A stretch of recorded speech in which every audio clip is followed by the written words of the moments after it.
All right, this is page 1. So for this first one, I just had to graph the parametric equation. So I chose values for t that wouldn't end up with no solution, because I know that for the secant, for y is the secant, if you end up with something that's a pi over 2, it'll be a no solution does not exist. So I had to do that accordingly.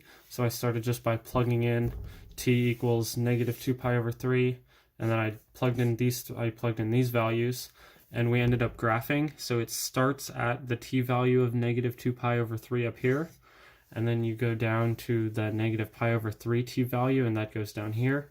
And so you can see the arrows are drawn in there, and it ends up being a parametric equation like so.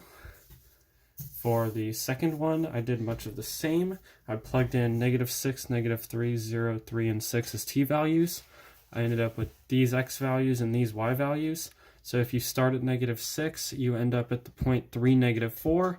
From there, you go to negative 1.5, negative 1, negative 3, 2, and so on, and you end up with a curve that starts here and goes all the way up through here. So it looks like this.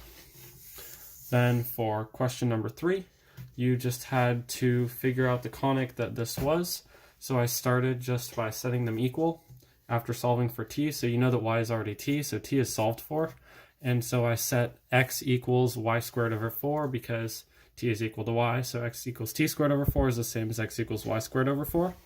Then I know that just from that, that's a sideways parabola, because you have x equals and then a y squared value, and 1/4 is the a value.